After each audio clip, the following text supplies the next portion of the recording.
Hey everybody, welcome to another one of the Tripl-L ramble on videos on the channel. Great. Anyway, today I want to talk to you about Time Paradox Ghostwriter because it's a new series on Shonen Jump. You can go read it on viz.com.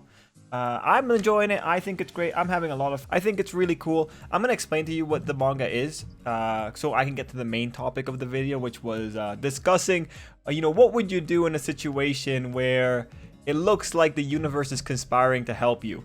That's really what I'm interested in. So let's just begin. Let me tell you what exactly Time Paradox Ghostwriter is, and I'm gonna try to simplify it, but I'm not very good at that, so bear with me. Anyway, for Time Paradox, it's pretty much the story about this guy, and he's trying to get into Shonen Jump. He has talent, but he doesn't have talent. He doesn't have originality, I guess. I don't know. Anyway, it's a guy trying to get into Shonen Jump. He's down on his luck. One day, his microwave gets shocked by a lightning bolt. So already that really feels like divine intervention. Anyway, it gets hit by lightning, and you would think, okay, the guy's house is gonna burn down, but no, it doesn't burn down. That's not what the series is about. Actually, it turns the microwave into a time machine. I know, Shonen Jump. And what's better is that this microwave produces Shonen Jump magazine issues from the future in 2030.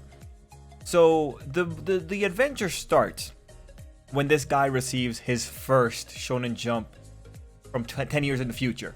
And maybe if it was you, you'd be looking at the chapter, or you'd be looking at the magazine to find out how One Piece ended. I know I would. But no, this guy just beelines for a series that just entered in the magazine called White Knight. And no, not that kind of White Knight. Anyway, this White Knight series is literal perfection. It makes him cry. Everyone that sees it is like they've never seen anything like it. They all they all bust down into tears. It's really emotional. I have no idea if a magazine or if a manga could ever exist like that, but suspension of disbelief. I'm already believing that a microwave can turn into a time machine. Anyway, the guy, because of some events, thinks that he's having a fever dream. I mean, fair. And so he tries to remember everything that he read, and he tries to jot it down onto his manuscript. He's gonna do one more time. He's gonna try and get into Shonen Jump.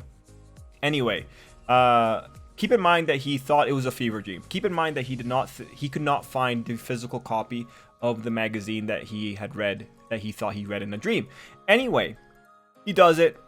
He goes. He gets published. The one shot is out. People find out. People read about it. People love it. And then the person that also reads it is the actual real author of that future series, a young lady named Itsuki Aino. I got her name right here.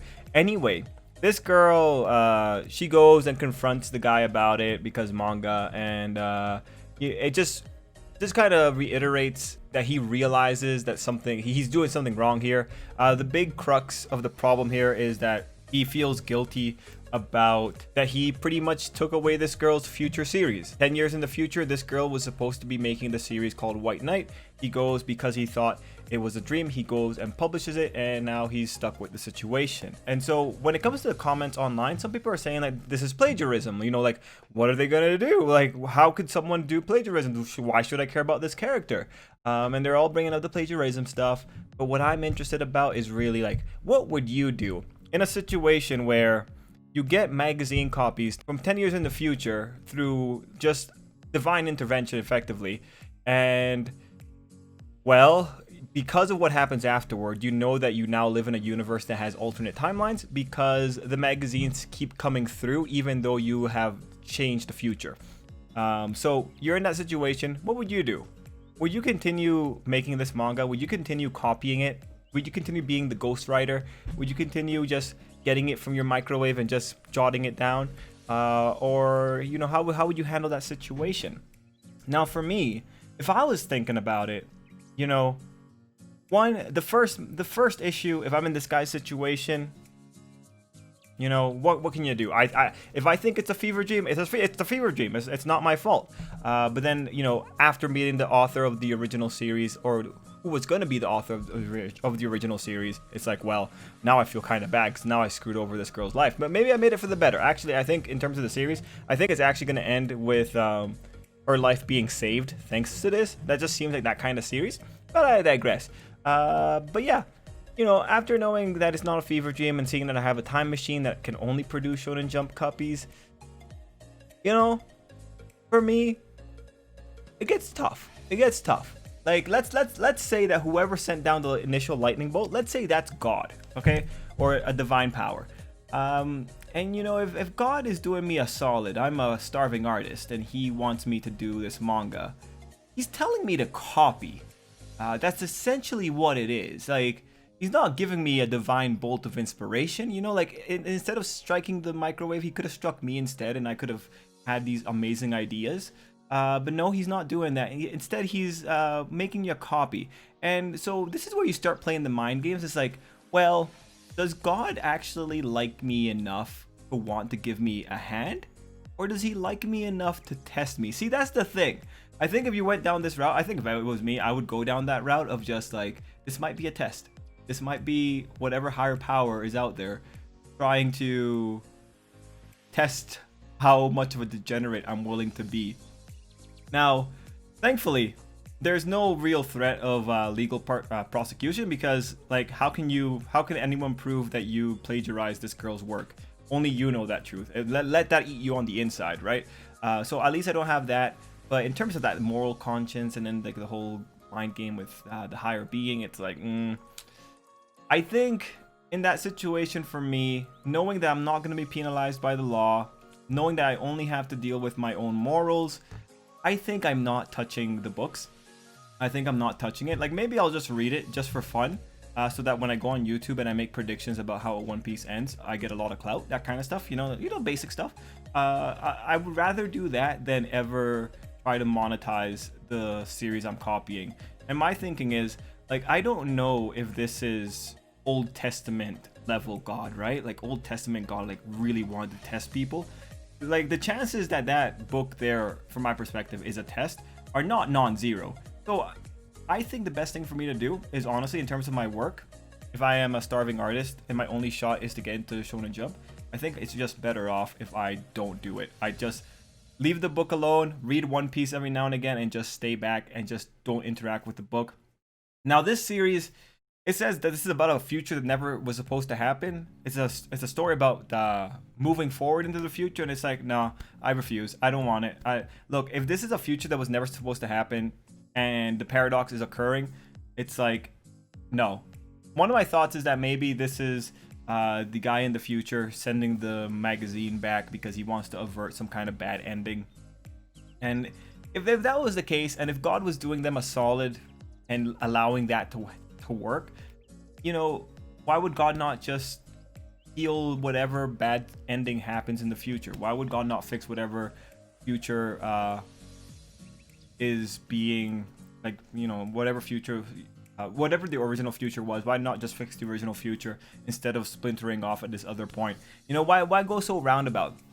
And actually, when you think about it like that, like, honestly, maybe it's not God, maybe there isn't a God involved. Maybe this is just like a weird circumstance. Maybe someone's in a coma. But yeah, going back to this, if I was in the situation of Time Paradox Ghostwriter, I think it's just better just to leave it alone. I mean, you don't really even know what kind of weird radiation something that traveled through time has.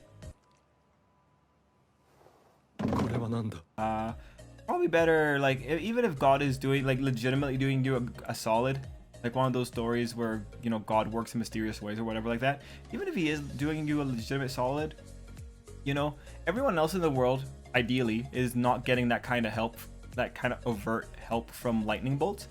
So, you know, why treat yourself different? You know, you just bring yourself back down to people's level and you just go on with your life. I mean, ideally, a God would not be the one making this happen, because I imagine they would be very snubbed if they answer your prayers with a very overt method. But hey, that's the society we live in. There's many stories of gods putting tests in front of mortals just to laugh at them or just to teach them a lesson. And I do not want to be the butt of a joke, even though most likely in this situation, it's already too late. Anyway, No, the point is, for Time Paradox Ghost Rider, like, it actually is really interesting. I like thinking about it. I want to see where exactly it's gonna go so that we can make more cool discussions. It is really cool seeing how many people like legitimately have an issue with the plagiarism. If it wasn't for just the weirdness of the situation, like, I don't know, like if I was to divorce any kind of notion of God from the situation, if I'm already a godless barbarian, I might as well just, you know, do whatever. Like, the timelines have already split. It's already too late. Damage is done. Is how I would approach that. But it is really cool to see people talking about it. I do hope that that this series lasts long enough for more cool discussions to come out, because that would be very interesting. Anyway, guys, if you've read Time Paradox Ghost Rider, let me know what you thought down below, and let me know what you would do in a situation where you have magazines coming in from the future. Would you abuse it, or would you leave it alone, or would you do something else with it? Let me know down below. I would love to know your opinions. But yeah, that's it for me. Thank you so much for watching, and until next time, I hope you have an absolutely great day.